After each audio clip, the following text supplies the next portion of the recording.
पाहण्याआधी न्यूज वनला चॅनलला सबस्क्राइब करा आणि बेल आयकॉनवर क्लिक करायला विसरू नका।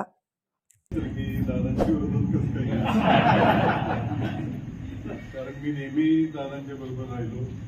चांगला काळ असेल वाईट काळ असेल जे काहीतरी निर्णय घेतले त्याला मी नेहमी साथ दिली। कुठले याच्यामध्ये मी कधी कर भाऊ म्हणून तो म्हणत तसे मी उडी मारली। कधी विचारलं नाही की असं काय करायला पाहिजे का। मला वाटलं बऱ्यापैकी लोक मला ओळखतात, मी इथंच लहानाचं मोठं झालं। पण जेव्हा आमची चर्चा झाली तर माझं असं दादांना म्हणणं होतं की आपण आमदारकीला तू आहेस तर खासदारकी तरी आपण साहेबांच्या दिली पाहिजे। कारण साहेबांचे जे काय आपल्यावर उपकार आहेत तर गावकरी म्हणून तुम्हाला सगळ्यांना माहिती आहे की आमच्यावर पण साहेबांचे किती उपकार आहेत। आणि साहेबांचं वय आता 83 झाल्यामुळं त्यांना सोडणं हे मला पटलं नाही। कारण माझे काही मित्र पण म्हणाले की आता इथून पुढची दादांची वर्षे साहेबांची काही नाही। तो विचारच मला अतिशय वेदना देऊन गेला की आपण वयस्कर झालेल्या माणसाची किंमत करत नाही का, तर पुढची 10 वर्ष आपल्याला दुसऱ्या माणसाकडून लाभ मिळणार आहे।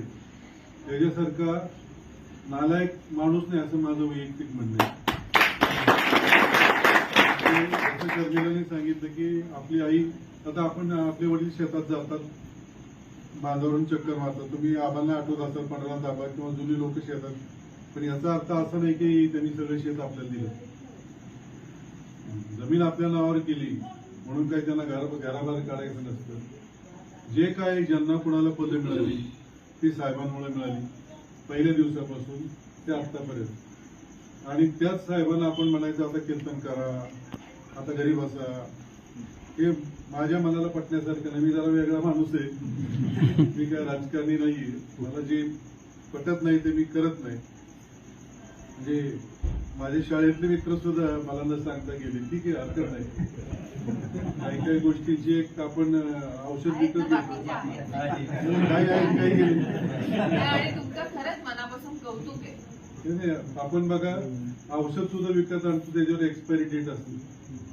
त्याची काही नात्यांची पण एक्सपायरी डेट असते। ती एक्सपायरी झाली समजायचं पुढे चालत राहिलं, वाईट वाटून घ्यायचं नाही। एकच आयुष्य, आता 60 वर्षाचा आहे मी आणि मला दबून वागायचं नाहीये, दबून जगायचं नाही। जगायचं तर स्वाभिमानाने जगायचं।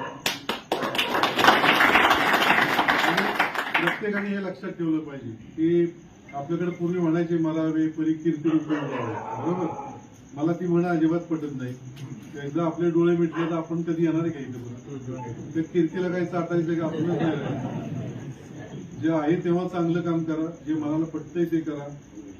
तर केवळ कोणीतरी लाभार्थी आहे म्हणून त्यांच्या मागे जायचं हे मला नाही वाटत त्यांना पण झोप येत असेल तर ठीक आहे, प्रत्येकाला आपापले विचार असतात। आणि साहेबांच्या बद्दल मी तेच म्हणेन की साहेबांनी काय केलं म्हणजे ह्याच्यासारखा आश्चर्यकारक प्रश्न नाही।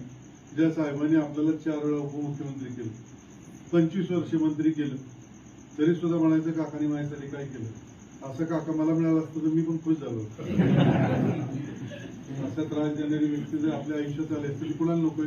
मला इथली एक माणूस दाखवायची म्हणून नाही मला त्रास दिलेला चालला असता। एवढ्या वर्ष तुम्हाला समजलं नाही का ही सगळी चाल कोणाची? जसं त्यांनी सांगितलं की ही बीजेपीची चाल आहे, ही वस्तुस्थिती आहे। ही RSSची केव्हापासूनची चाल होती की त्यांना शरद पवार हे नाव संपवायचं होतं। त्यांनी खूप प्रयत्न केला आणि तुम्ही जे कोणी वाचत असाल इतिहासाने पण हेच केलं। जेव्हा घरातला कोणी त्याच्यामध्ये फोडता येतो तेव्हाच ते घर संपतं, नाही तर घर एक असतं तर ते संपूच शकत नाही।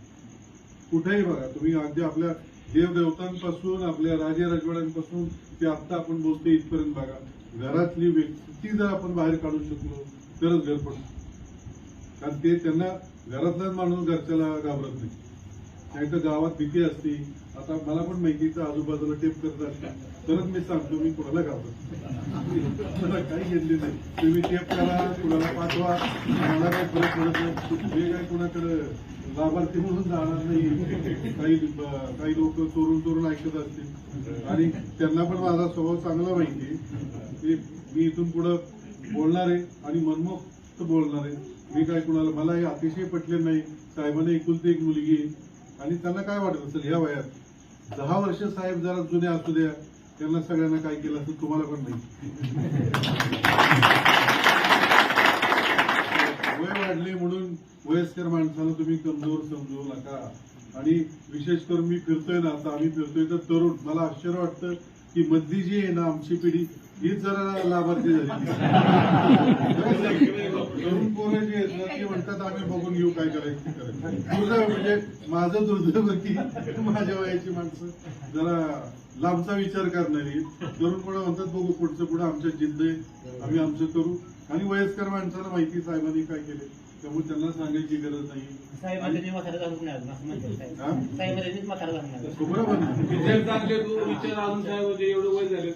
मला एक सांगा, साहेब एवढे वर्ष होते, साहेबांनी कधी कुणाला आवाज सोडून बोललेला असेल तर साहेबांनी कधी कुणाचा भाप काढला असेल तर मला सांगा. कधीच नाही. त्या माणसांनी प्रत्येकाला रिस्पेक्ट दिला. फक्त मधले 25-30 वर्ष त्यांनी ते दुसऱ्यांवर सोपवलं होतं की बाबा मी दिल्लीत आहे तर तुम्ही हे बघा. पण नंतर जसं आता मी माझा कारखाना माझ्या मुलावर सोपवलाय, त्याच्यानंतर मी जर 20 वर्षांनी तिथे गेलो तो वॉचमन जर मला आज सोडवला तर मी काय वॉचमॅनला पण माहित नाही की असं घडलेलं आहे. आता तुम्हाला मोठा उद्योगपती जर सांगतो तो रेमंडवाला सिंगानी आहे, त्यांनी पोराला प्रेमाने सगळे कंपनी दिले, पोराने बापाला बाहेर काढलं आणि बाप आता बिचारा घरमध्ये फिरतोय. हा इतिहास आहे. पण बराच सांगतो आपण खेडेगावातली माणसं आहोत. आपण मरेपर्यंत वडिलांना आईला सांभाळतो, त्यांचा दवादारू करतो.